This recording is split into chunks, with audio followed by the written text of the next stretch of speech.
The 2016 general election is a moment in time that the nation and the world will never forget. Donald Trump won the Electoral College, and it seemed like the world stopped. While some cheered, others cried for their future.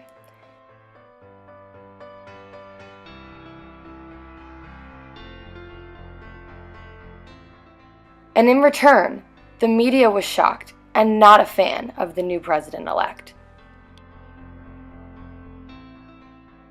People protested because they were outraged.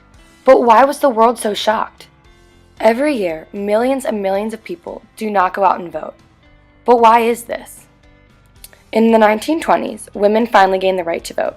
And in 1965, LBJ signed into law the Voting Rights Act, which allowed all African Americans to vote.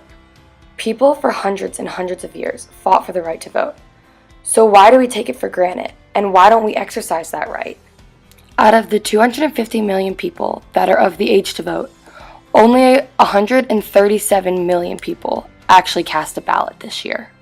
The problem we are seeing is that the millennials, ages 18 to 35, are not casting their ballots in elections. In October, approximately 83% of millennials were registered to vote across the country, but the voter turnout was less than 50%. Particularly in this previous election, the millennial vote in swing states like Arizona went from 26% in 2012 down to 15% this year. The millennials alone could have changed this entire election. So why is this important? Millennials, who have already surpassed baby boomers as the United States' largest living generation, now have caught up to the boomers when it comes to their share of the American electorate. As of 2016, there are roughly around 70 million millennials, and there are roughly around 70 million people living from the baby boomer era. This means that both generations roughly make up 31% of the voting eligible population. Millennials are becoming the biggest voting bloc in our nation. So our voices and votes mean something. So why do millennials, aka college students, not go out and vote? I went around SU and asked multiple people why they decided not to vote in the previous general election. I didn't vote because I don't have an absentee ballot. I didn't vote because I didn't have time. No, because the Electoral College is fucking rigged. No, I didn't vote because I don't care. No, because I didn't have an absentee ballot. No, I didn't vote because I didn't get my absentee ballot in on time. No, I didn't vote because I didn't register. No, I didn't vote because I'm not registered. No, I didn't vote. I didn't have time. A lot of the people I talked to had problems with registering, absentee ballot, or not being able to carve out enough time to go out and vote. So this is where I come in.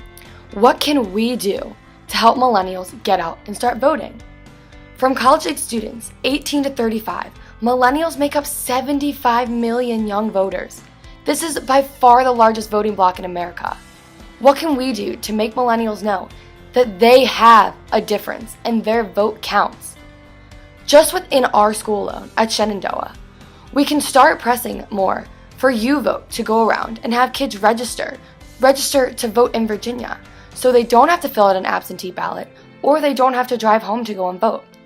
Also, we can implement different systems and have teachers promote voting and teach their students why we should vote and how it's their civic duty. And honestly, if teachers really want to get into voting and get their kids active in the political society that we have here in America, why not give them extra credit if they go out and vote? Or why not give them extra credit for registering to vote? Hillary Clinton says it best. Voting is the most precious right that every citizen has, and we have a moral obligation to ensure the integrity of our voting process. If we don't use this integrity, are we failing ourselves? Us millennials could have made a huge impact on the last general election, but no one went out to vote. So what are we to do?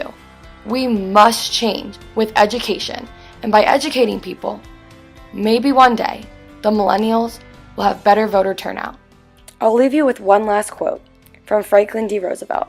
Democracy cannot succeed unless those who express their choice are prepared to choose wisely. The real safeguard of democracy, therefore, is education. If we want to change, we need to be educated, and we need to educate others. Thank you.